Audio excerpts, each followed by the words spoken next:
Cowbunga, y'all. Nickelodeon has just released the first episode of Rise of the TMNT. That aired actually on Nick Sports.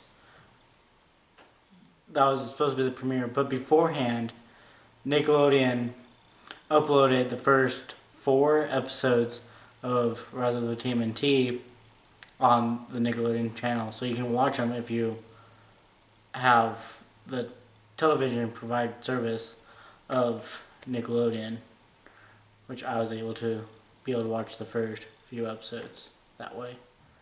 The first episode is called Mystic Mayhem. Now, going into the series, I did not know quite whether to like it or not, because I didn't want to have any prejudgment or anything like that with this show, because I knew it's a new show. It's supposed to be a complete new telling of the Turtles' origins, or they're supposed to be younger in this, so they're supposed to be like 13, 14, around that age. So they're supposed to be like early teens. And so I'm on board with what they're doing. I just don't quite know if it's my cup of tea yet to actually continue watching or anything. I'm sure I'm going to watch every episode, but it's just because I'm a Ninja Turtle fan. And there's a lot of discrepancy with this show, with the turtle community and everything. And for me personally, it's just for the newer audience. It's for the kids. They have some decent jokes, some not so, but it's just for the younger audience. It's more towards them instead of the older audience, and I'll get more into that later on within this video, because right now I just want to do the first episode, which is Mystic Mayhem. So I actually took some liberties of taking some screenshots of the show as I was watching, of the first episode as I was watching it, and I took this screenshot because it's at the very beginning of the episode, and it just shows the maturity level that the show is going to be taking place, because you got the bad guys running after to steal Mayhem, well, the cat dog thing, whatever animal that it is that April eventually gets.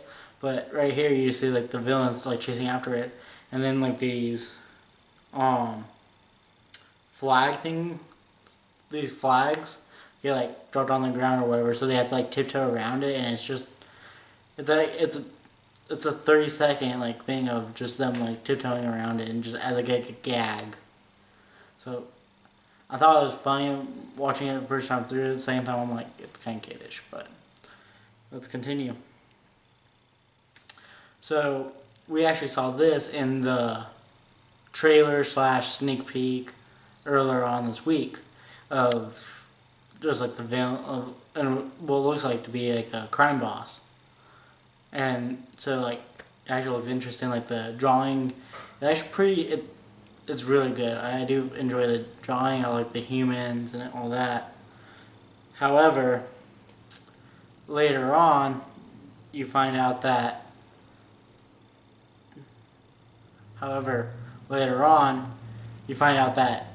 they just wanted to do a cannibal into this swimming pool, which they all yell "Cowbunga," going through each turtle with each syllable, which I liked because it is the vibe of the turtles and everything. But I thought that they were going to fight the boss instead of doing a funny joke. But I mean, they're teens, so maybe later on they'll grow more mature and be better off. And here's a scene. You got Donatello right there, and he just said that he was saying that was totally rad or whatever, but I don't like that face. That's a derpy face. But I digress. It's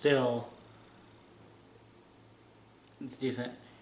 Then you got Raphael falling in love with the Mayhem. I'm just gonna call it Mayhem because I don't know what animal it is. You got Mayhem right there. Sorry if you can't really see, but I take pictures off of my phone for this stuff. So there's Mayhem right there, freaking out with Raph. And if you actually look in Mayhem's collar, he's holding like he has a jewel that you find out that is actually mutagen later on in the episode, which is kind of interesting. Then you got these guys trying to still take the Mayhem and do what they can with him. So they look menacing as they already are, but interestingly enough, they turn out to be mutants, and they actually look like really cool mutants. Like, I'm actually really impressed. So, I mean, they got good character designs. They got good mutants. So this show has a lot of potential and like a lot of stuff. It's just, for me personally, like at this point in the show, I'm gonna be watching it just because of like the artwork and like how cool it is, but I'm not gonna be watching it for the jokes or for like the tone down or anything. Here's an action shot of all 4 turtles getting ready, and you can notice that they actually have their weapons, like their original weapons, in hand, except for Donatello, but that's because the show's doing a caricature of him. It's more high tech than the other iterations, which is fine. But yeah. You got Michelangelo getting beat up, which shows that they're just starting out, so they're all getting beat up. They all are teenagers or whatever. And this is really cool. They actually had a portal to the Mystic underground city that's underneath New York. And I just thought that was like a cool design to do, like drawing. And then you got another gag of the pizza delivery guy making pizza delivery, and he's like running through. He's like, "Oh, this is a shortcut," and then he falls through the portal and goes, "I guess this isn't a shortcut." And then Splinter, I don't know. I watched the second episode already, but this episode he's super lazy. He just doesn't remember. He actually forgot Donatello's name and just calls him Purple One in this episode. And like he's just watching like television, Japanese television. Like he's like just enjoying his life. Like he's just a fat rat, which is it's an interesting interpretation of Splinter. Like I picture him more to be more skinny, more how the 2016 version had him where he's like super fast and like he's actually agile and he can like use his tail and like whip the turtles around. But I mean, if this does have potential of like showing something different, and I do like how they have an idea of new Splinter for the turtles as a sensei, and like how that will help the turtles grow in the series will have to be seen, but it is actually exciting that they will be using a different version of Splinter and do stories that have never been told before. So I'm excited for that. And then the turtles just try to steal this little trinket off of Splinter's desk, or bookshelf I should say, that in order to get into the mystic realm or whatever. And they just wait for him to fall asleep, which is kind of, to me it feels like lazy, but it's a kid show, so they're gonna have coincidences like that, make it more, I don't know, easy to deal with and everything. So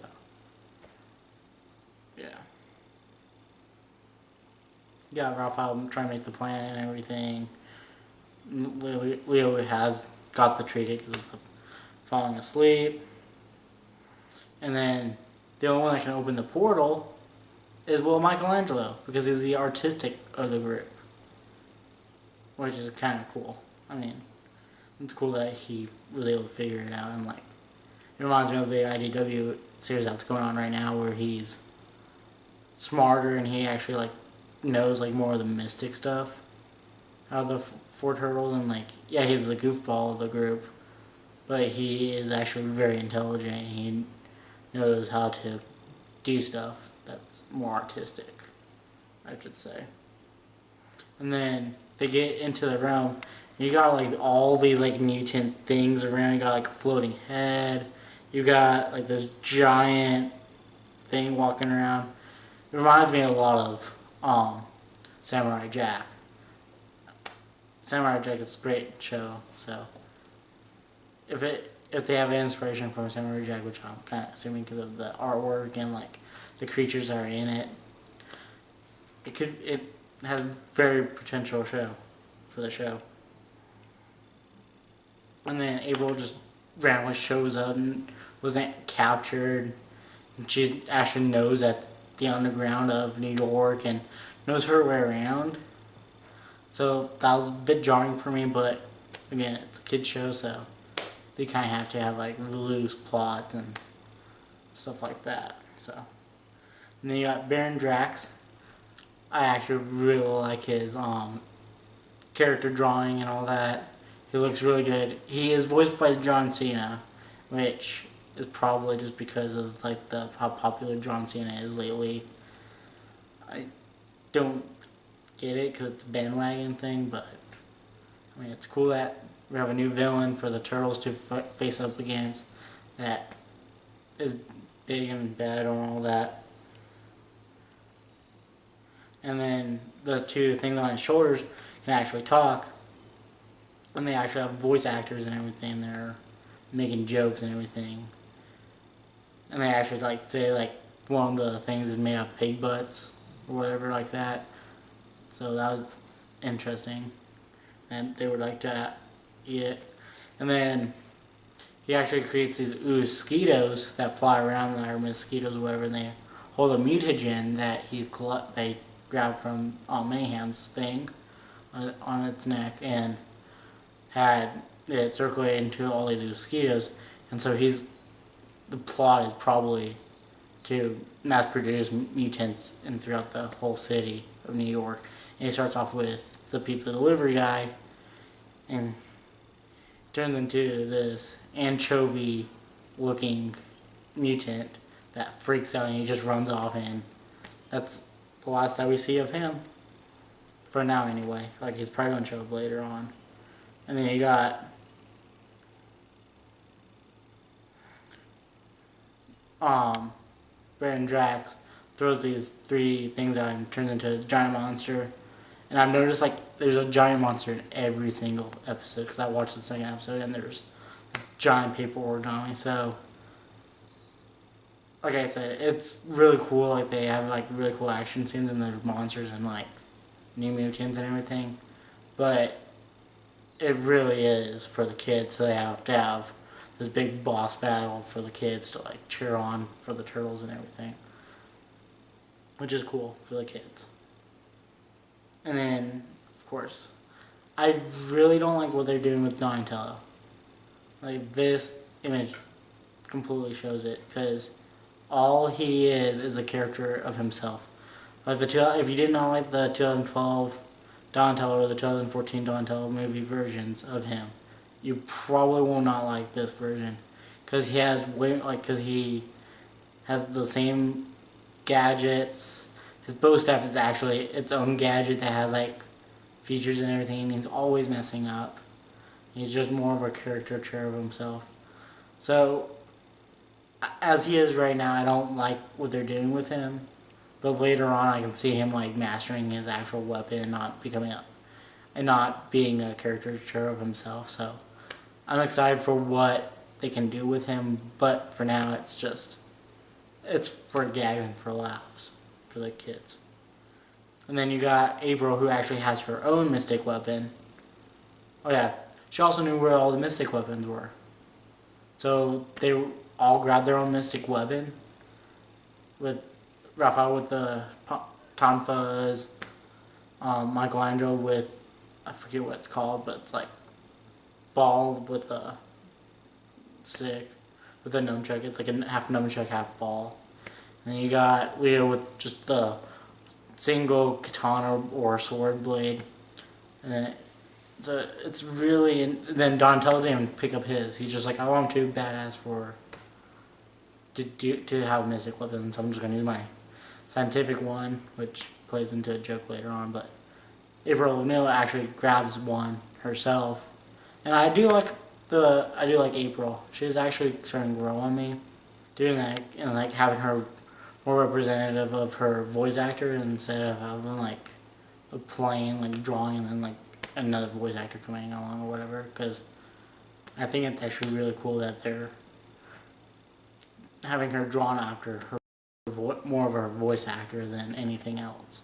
So it's actually more believable and better for the kids to like see and everything. So I really like that. I can't not say anything bad about April O'Neil. Like this interpretation is actually decent for what they're going for with the show. And of course she scaled down because it did that in the 2012 series. So they're scaling her down this series and like it works. I have no complaints with her. Like there's nothing bad about it.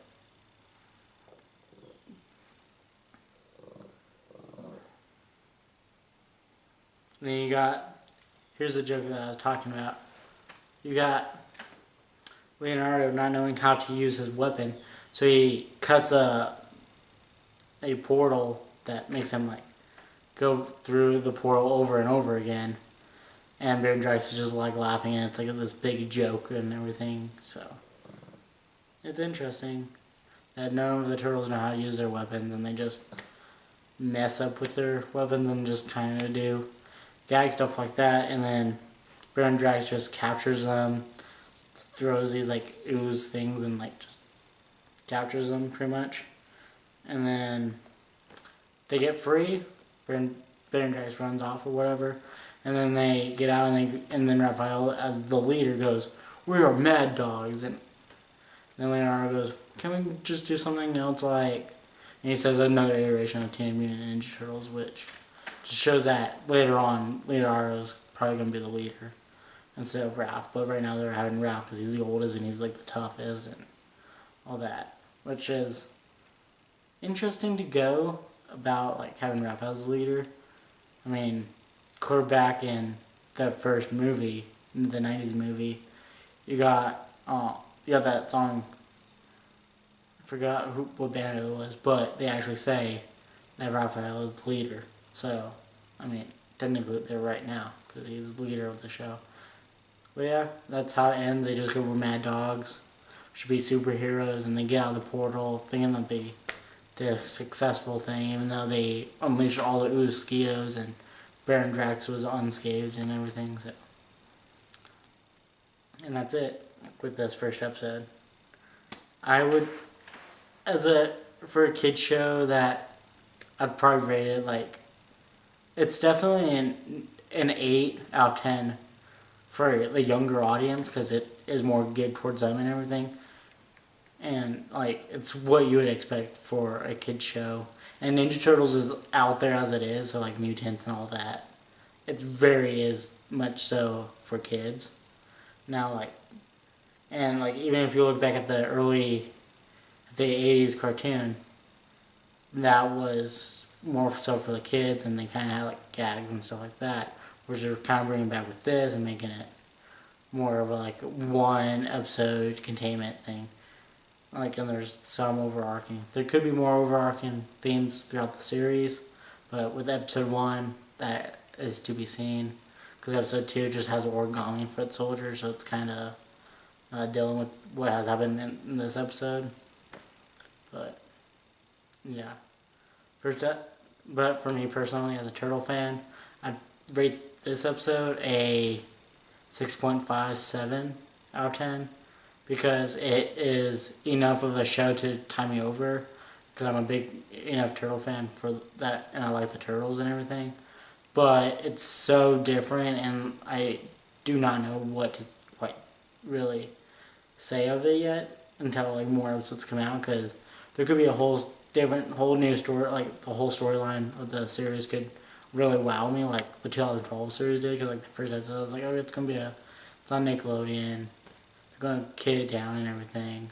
But that show actually turned out to be really dark and really good towards the last season, as they did Tales of the TMNT. So maybe they're going.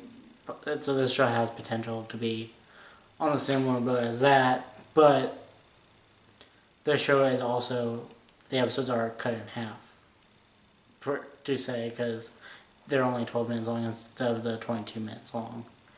So we'll see how that plays into effect.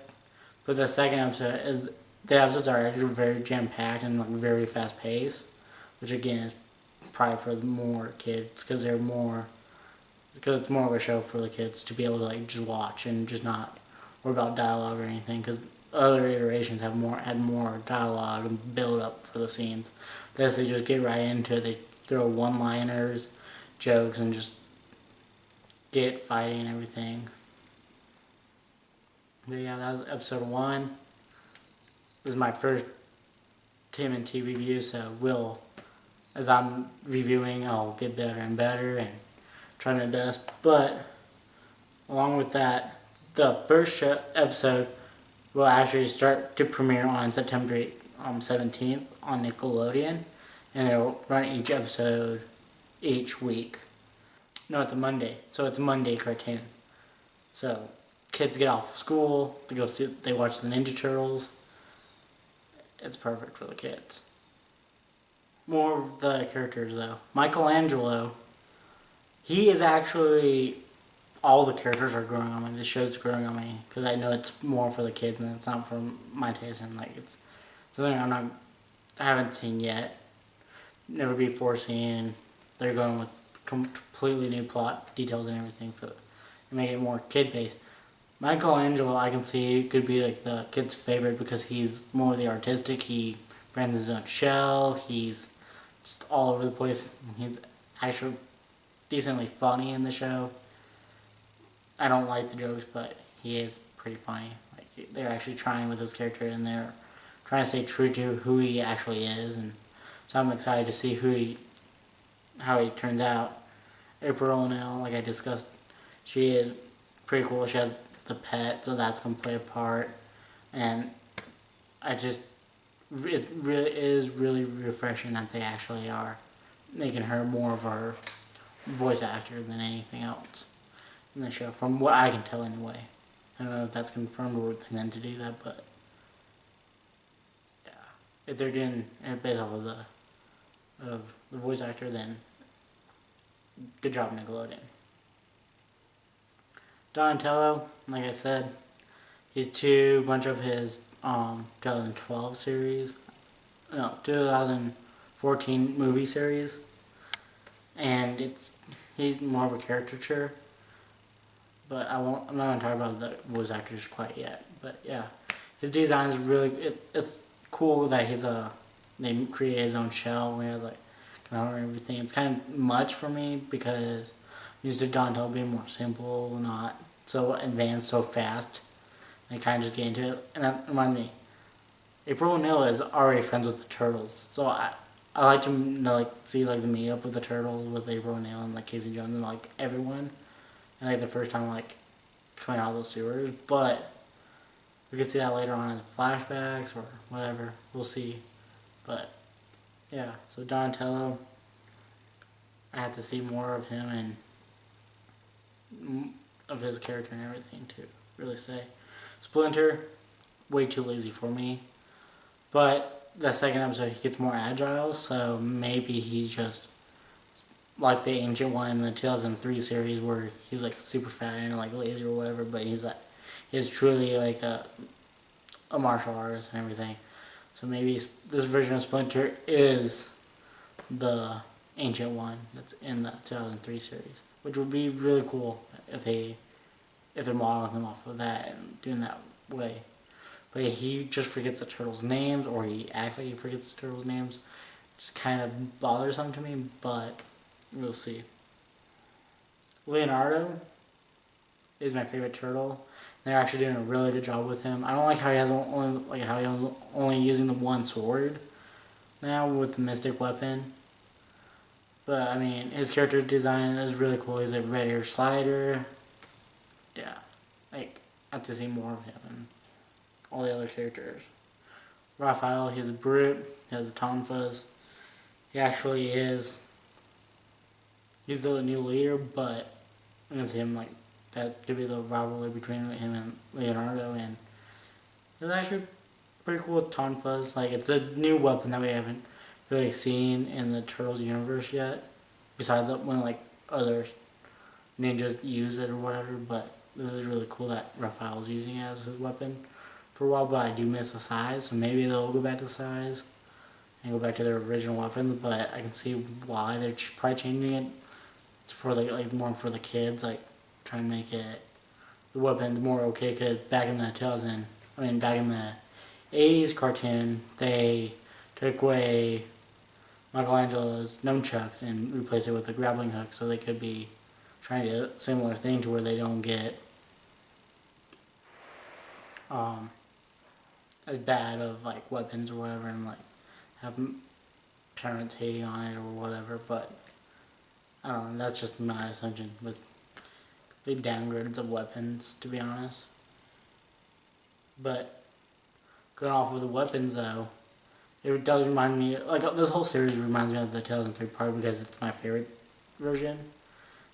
And it was season 4 where they did like the whole Mystic Ninja Tribunal and everything. So they're pulling like a lot of stuff from that. So that's really cool. And then like that underground city that's underneath New York, that could be taking place from the city that was in the first few seasons of the first season of Ninja Turtles with all the mutants and everything. So they're definitely pulling elements of the 2003 series and making it their own. And like I like seeing a lot of people online like saying that they don't like how there's mysticism and stuff like that, because that's not Ninja Turtles. Well, 2003 did it, and I think they're pulling a lot of influences from the 2003 series.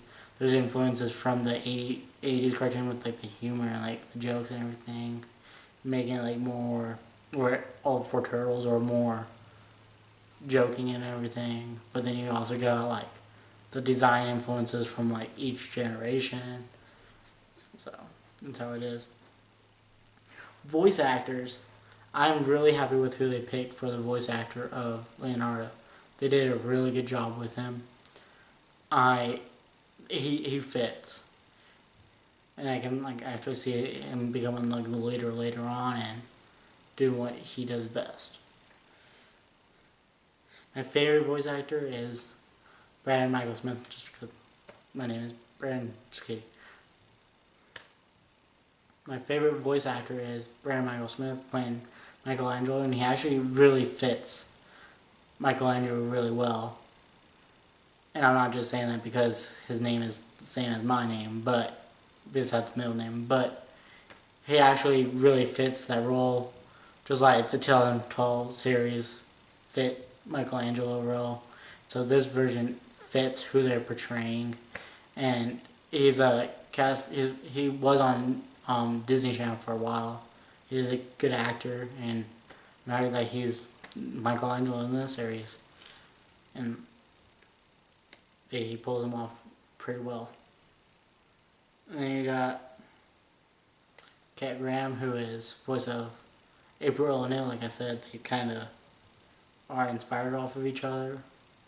Well, April O'Neil is inspired off of her for this version, and it's cool that they're doing something different with her character, making her younger, making her actually have a mystic weapon or bad and actually like fight and everything. So we'll see if she becomes a Kino Leech or ninja in training or whatever later on, and see how her character is developed. Then we got the voice of Master Splinter. His voice is actually really good for who Splinter is. Like, he sounds like Splinter as far as I can tell. But like I said, Splinter's way too lazy. But we'll see how that plays along in the show. It could be a joke. It's probably just a joking matter for the show, and we'll see.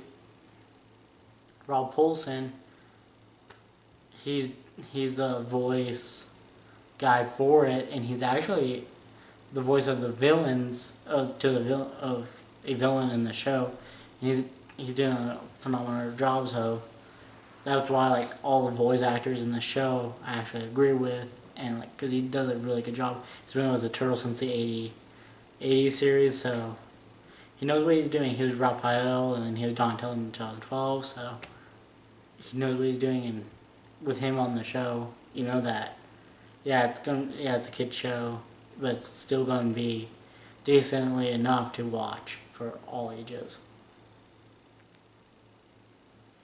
And then you got Baron Drax, played by John Cena, which is kind of, I don't know what to say because he's a wrestler and I don't know much about wrestling. And then, so you got Rob Paulsen as the skinnier guy of the Foot Ninja. And then you got Maurice LaMarche as the bigger guy, and then you got the Foot Soldiers. I actually really enjoy the Foot Soldiers in the show. They don't actually appear until the next episode, but I just want to talk about Rob Paulsen because he's actually voicing the villain, which is really cool that he's gone from the Turtles to a villain. And then the scenery in the show is unbelievable. I actually really like the color scheme and everything. It actually makes it look really good. Some more artwork. It's just very vibrant, very cool to be able to watch as a cartoon and pulling it off really well. And then here's one thing I did not like about Baron Drax. I don't know if you can see because it's kind of going off of my television. But Baron Drax, when he first sees the turtles, he goes, "So beautiful," and like I know it's supposed to be like a joke or whatever, but it makes him not seem as menacing. But I mean, we'll see how his character is developed in the show because he's a new character. And if you don't necessarily like the show, but you want to collect the toys, you can do so October 1st because the first wave of the turtle figurines will come out. And if you're a collector, you'll obviously collect them. If you love the turtles, if you love the show, you'll collect it. So the toys is more of a midway gap for any fan that likes the turtles or likes the show. And it's going to be great for the kids because it's from Playmates, and Playmates does a good job of the toys. And I might be doing toy reviews of them. Just depends on if I can get hands on some of them. Just depends. Let's talk about the issue 0 of the Teenage Mutant Ninja Turtle comic book that is going to be releasing monthly alongside with the IDW current ongoing series. And this series is going to be based off of the Nickelodeon, rather the TMNT show. And so I don't know if it's going to be going alongside with like the episodes, or if it's going to be its own thing as the TMNT Adventures turned out to be with like the 80s show and the 2012 show. So that's probably what they're going to do here as well, like where it's loosely going alongside with the current cartoon show, but doing its own thing. The writers aren't going to too much worry about it or whatever. And I did, in fact, pick up the issue 0 because it came out this past Wednesday. And I don't know why it's issue 0, why they're probably just for promotional because it's not going to come out way later or whatever. But I got issue 0, cover A of the Turtles. And it's a fun read. It's based on the show, which is, again, more for the kids. But nonetheless, it's a decent read. It can tie you over if you're a Ninja Turtle fan for either the show or the comic books or whatever. You just want to read something turtly. And the reason why I have this issue after reviewing the episode 1 is because they already have their mystic weapons. And this Raphael even goes, "Hey, let's pick up our mystic. Let's use the shiny ones." And so that's how they start off. And this issue it's a fast read because it's off of the cartoon, so it's more it's fast paced like the cartoon and everything. And the whole April is looking for a job or whatever, comes down and talks about these silver, and like talks about something, and then the turtles weren't paying attention or whatever because they're looking at something, because they're doing something else, and then they realized, oh wait, April is here, she's missing. Let's use our mystic weapon. So they actually take the weapons and go up top to look for April O'Neil, even though April O'Neil just went down and to get grease out of her. It was a job. I just remember that because she got grease in her hair, so she's talking about that. So she left to go get the grease out of her hair from her job because she just got fired apparently. So they're playing jokes with April O'Neil having jobs in the comic book and in the show, I would assume. And so the turtles leave to go look for April O'Neil and use their new mystic weapons, and which is pretty interesting that they just kind of go off. They tell Splinter totally something different, but Splinter's like, they're boys. They do whatever they want, and he's very lenient with what they do and everything. All the other past iterations of Splinter, comic books, TV show, movies, Splinter doesn't want the turtles to go topside and run around. But this, he's just like, oh, whatever, they're ninjas, they can do whatever they want. Which is interesting that they would do. But while they're topside, they actually run into, sorry, it's sideways, my phone messed up. But April O'Neil is like running after the turtles to kind of get them back and tell them that she's okay. But she's like chasing after this mosquito that she found to kill it. And like this running gag with like the stop crosswalk guy or whatever trying to tell her to stop. She's not cross the road or anything. And then there's no one around. It's a gag, I get it. It's for the kids. It's a kid comic book.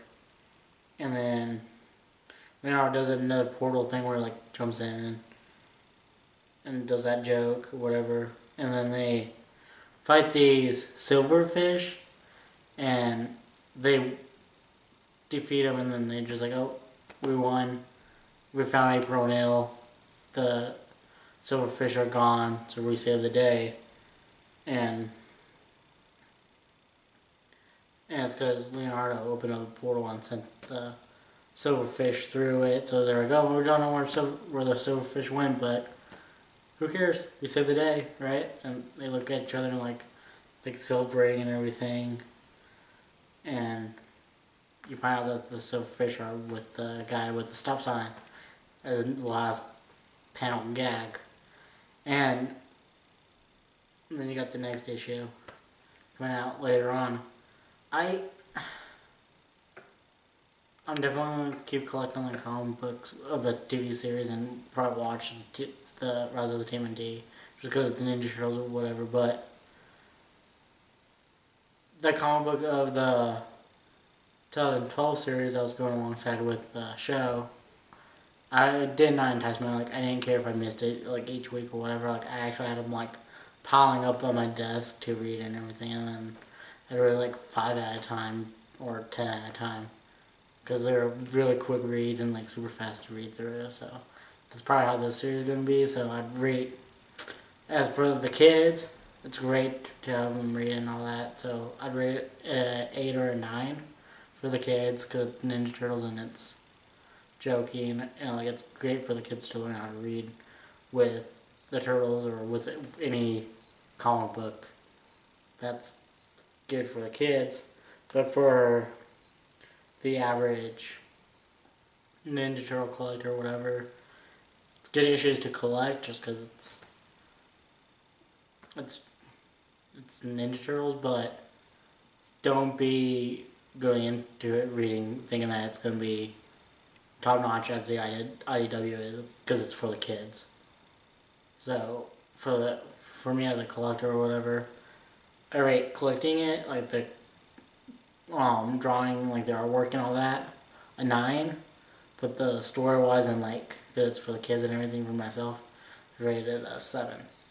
So it would probably be about an 8 total for like the comic book for me to be collecting. But yeah, that's the comic book that goes alongside with the show and everything, and this is supposed to be issue 0. I don't know why they're doing 0 issue, but it's a preview of what's to come, and it's exciting that Nickelodeon is doing a new show and continuing to do the comic book versions of the show, even though it is geared for more for the kids. But it's exciting for a whole new generation to view their turtles as this incarnation. Because I know there's a lot of people that view the 2012 as their incarnation. I view the 2003 as my incarnation, so it really builds on like the fandom, and like it gets new people to watch it and to enjoy the turtles, which is the greatest thing of all. And then going away from that, it's been a big week at Comic-Con, and they actually released new comic books are for the IDW that's going to be coming out, and they're actually going to be doing a micro series of Michelangelo. So here's like the full-on cover of it without the title or anything. It looks really good. Like the drawing's really good. The IDW is going on very strong. They're doing really good. Like all the micro series and everything has been really good. They're doing another. I don't have the picture of it, but they're doing another Bebop and Rocksteady like road trip micro series, which I'm not too big of a fan of Bebop and Rocksteady to actually like read those, but I did collect the last micro series of them just because it's like it's interesting like what they do and everything. But I'm missing like one issue out of that bunch, but like I don't really care because it's not really the Turtles. It's more about Bebop and Rocksteady because they have a big fandom of the Turtle fans. So like they're really big, and like they're just crazy out there, comics and everything and all that. So they're having another one. So excited for that. I'm probably going to try to collect all the issues. I might miss one here and there, but that's fine. And then I'm actually really excited for this micro series, which is Teenage Mutant Ninja Turtles Shredder in Hell. So they're bringing back the Shredder in the IDW series, and it's gonna like show him being in hell and like all that stuff, which is I'm very excited for. It's gonna be really good. And then you got Raphael micro series, which just looks incredibly drawn and everything. You got Leonardo's micro series. You got Donatello's micro series. And then again, you got Michelangelo's micro series. So I'm actually happy that they're doing micro series of each turtle and villain now, because it just shows that they have a lot more plans of comics to do and like more stories to show. And with them being micro series, they're actually going to have probably 4 to 5 issues of each turtle and Shredder, which is really exciting because before they only had an issue, an issue of each character to tie them with like the story or whatever. But if they're doing like 5 issues now, then that's exciting to actually have a micro series of each turtle, because you can see like each turtle has micro series issue 1 in each one. So and that's what I kind of gathered from it. But it just says micro series and it has issue 1 on it. So I don't think it's going to be a one-off. It doesn't even say one-off on there. But they look like they're going to be a little bit pricey. They're going to be like $7.99. Yeah. Which is not too bad. So I'm excited for that. And then you got the new characters coming in. You got the time traveler, Savante Romero coming into the comic books finally, which is going to be really interesting. And then you got Wignut, Screw Loose coming in. And then I don't know who the other 2 characters are. Just found it on Google when I was looking up interesting Comic-Con facts. And then Slash is coming back for issue 88, which is crazy how they're already almost at issue 88. Because they're currently as of this recording, they're at issue 80. So it's gonna be crazy once they get to issue 100, and they have so much stuff planned. And then issue 85, you got Leatherhead returning, which is really cool and interesting. I'm excited for that. And then you got Body Count being reissued as like a graphic novel or single issues, which is I think I saw on Amazon coming out next month for like the graphic novel or whatever. So I'm excited because that's Kevin Eastman and Bigsley run, which I never read but looks incredibly good because it's Raphael and Casey Jones. So that's going to be interesting. And then on the figurine front, for those who collect the figurines, you got the Foot Soldier coming for the 90s series Ninja Turtles. And you can build with these guys. They have so many weapons, like they just look so cool. He just looks so cool. There's a closer image with the face and everything. It looks dead on from the movie. It looks really good. The guy with the nunchucks.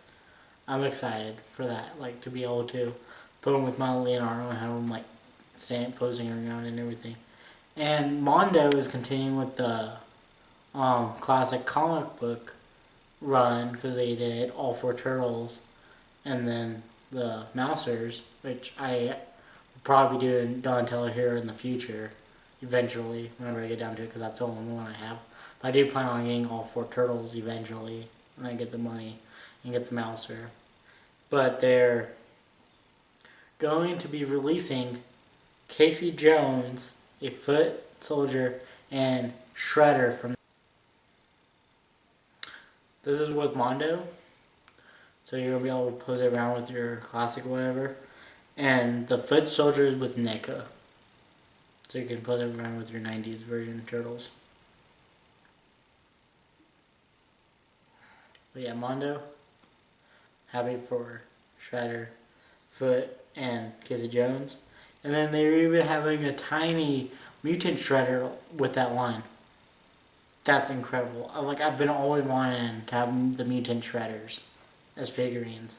I missed out on the 2003 series. And then the 2012 series came around and they weren't good enough for me to be able to pick up because it's just cheap plastic and all that. But yeah, he looks incredible. I cannot wait. Then you got Shredder.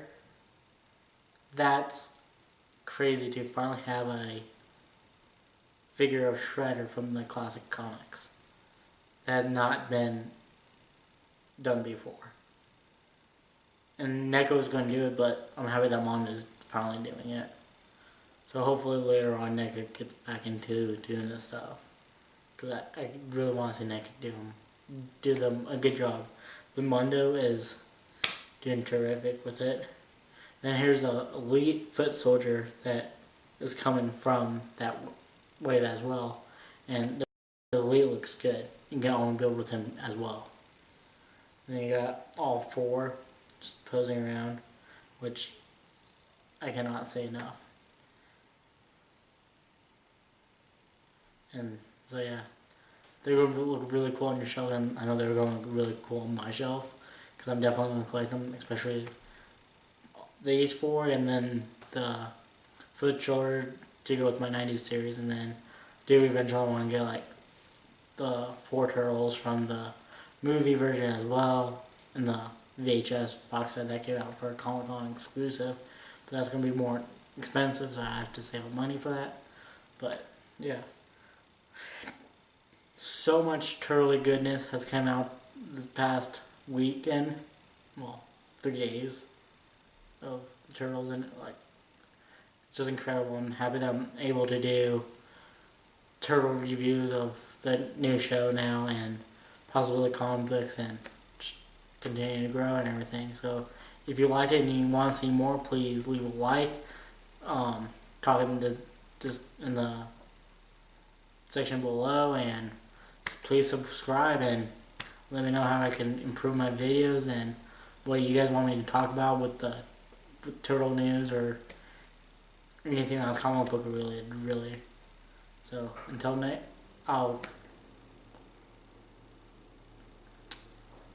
yeah, that's all I can say with Ninja Turtles. So deuces, and have a fun weekend and rest of Comic Con and all that.